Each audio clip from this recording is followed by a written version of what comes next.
Grab your cow skulls and your 10-gallon hats, we're taking a trip to the Southwest, back to good old Texas, where everything is bigger, Fritos are a pie ingredient, and a resurrected 55-foot-tall cowboy named Big Tex watches over you like a beautiful, frightening beast. I'm Kaz Rowe, and this is A Style is Born, a show where we explore the histories and details behind some of the most iconic design styles. And today, it's the timelessly cozy and effortlessly enchanting Southwestern style.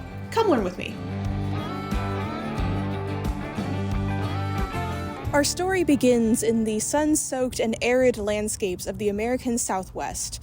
Picture it, fiery sunsets, sweeping sands, giant cacti, and warm western adobe, the rugged and beautiful backdrop of any cowboy fantasy, and just a few of the elements that inspire Southwestern style. It's a style of the earth where desert colors and textures collide and where practical and decorative elements embody resilience and evoke reverence. Southwestern style is as rich and multifaceted as the desert itself. Today, this style sits at the cozy intersection of bohemian and rustic styles, but historically, Southwestern is a melting pot of a number of different influences that all converged in the Old West era: Spanish, Mexican, Native American, and 19th century frontier American. In places like West Texas, New Mexico, Arizona, and Eastern California, architectural styles drawn from Native American building techniques have had a huge impact on this design style. For over 1,000 years, indigenous tribes in these areas used sun-dried earthen bricks and adobe to create beautiful homes that seemed to rise right up out of the desert ground. When the Spanish arrived on the West Coast and began to colonize further inland, they borrowed these building techniques to create home styles that still persist in architecture today, most notably in SoCal, Los Angeles, and San Diego, which are overflowing in stucco and adobe-style homes and buildings, many of which are topped with Mediterranean-style terracotta roof shingles. Coming from the other direction, the 19th century also saw a westward push from the newly formed United States in the East. As pioneers, cattle and oil barons, and railroad construction narrowed in on the West, squeezing out by any violent means possible the indigenous people living there, various Anglo-centric American styles began to enter the mix. Over time, these older styles took on a new identity as newly formed Western communities became more and more unique, and some settlers began taking design cues from the Native American designs themselves. When the Spanish, Mexican, American, and Native styles converged, somewhere in the middle, a new sort of style salad was born.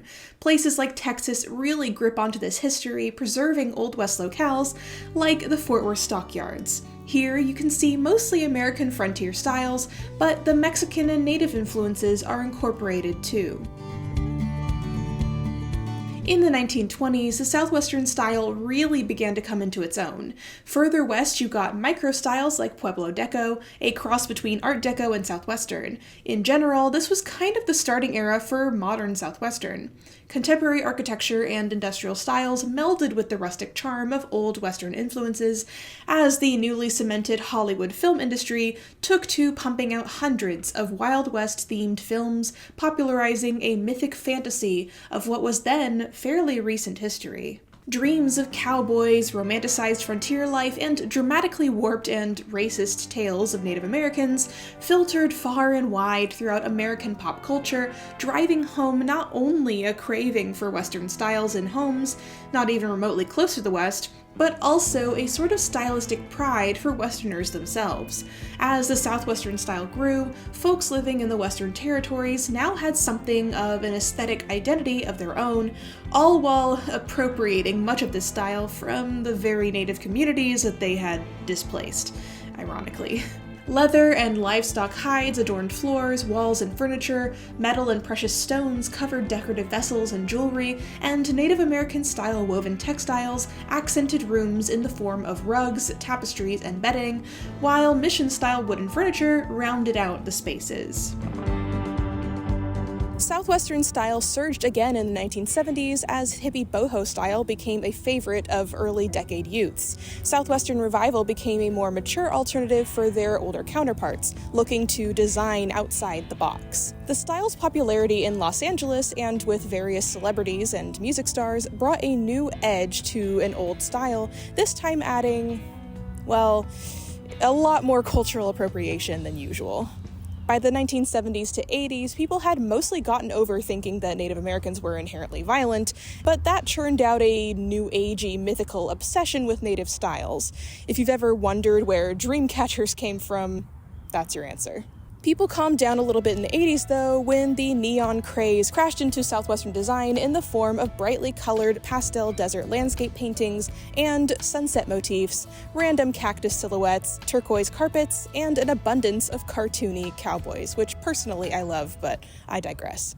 Anyhow, despite the questionable 70s and 80s takes on Southwestern style, it, just like humans, hopefully, are always evolving.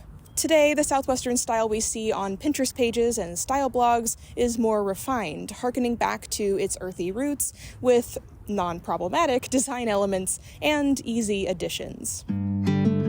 In my opinion, Southwestern style is pretty easy to wrangle, and if you were already into boho or rustic styles, I've got good news. Most boho or rustic pieces mesh fairly well with Southwestern, so they're perfect design partners in any home. When choosing colors, think of sun-drenched earth, terracotta, burnt sienna, warm browns and warm pinks, sage greens, and sand tones paired with accent colors of a sunset. Southwestern style is all about layering textiles on the floor, on the wall, draped over the couch. From woven rugs to printed tapestries, blankets, animal hides, and leathers, they're design elements designed for the elements. Folks, we may be rugged, but we are cozy. These soft, warm, and inviting textiles contrast nicely with the more rough accents, such as a prickly cactus, or a cow skull, or furniture made of distressed woods and hammered metals. If you're DIY savvy, you can add a stucco or plaster accent to your walls, or tiles on your stairs for some texture, or if you're really DIY savvy, you can add some wood beams to your ceiling. And I'm personally a huge fan of wood beams. I wish I could put them in my own apartment, but I don't own this place. Desert photography and Georgia O'Keeffe type paintings make perfect wall decor, or if you want something easy and low effort, you could just mount a few baskets up there.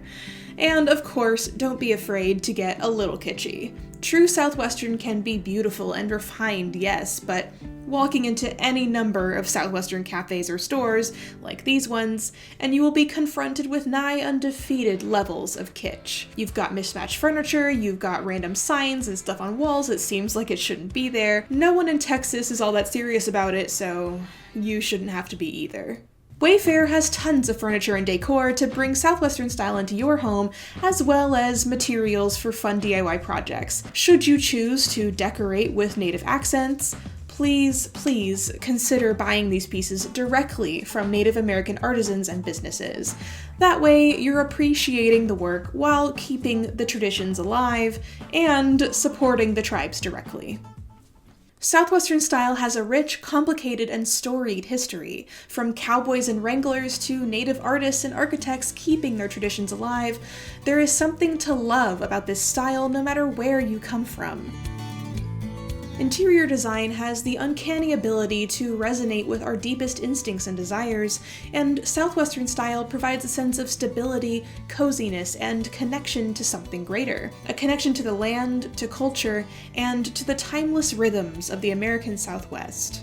Thank you for learning with me about the history of Southwestern design. Head on over to Wayfair to find yourself some beautiful Southwestern home accents, and let me know in the comments if this is a style you've incorporated into your own home. The Yeehaw aesthetic will always have a special place in my heart, and I'm carrying that with me back to Chicago. This is the final episode of Season 2 of A Style is Born, and I have so thoroughly enjoyed being your host for the last 6 episodes. I hope you enjoyed learning about all these styles as much as I did. So, until next time, I tip my 10-gallon hat to you, partner. Don't be a stranger.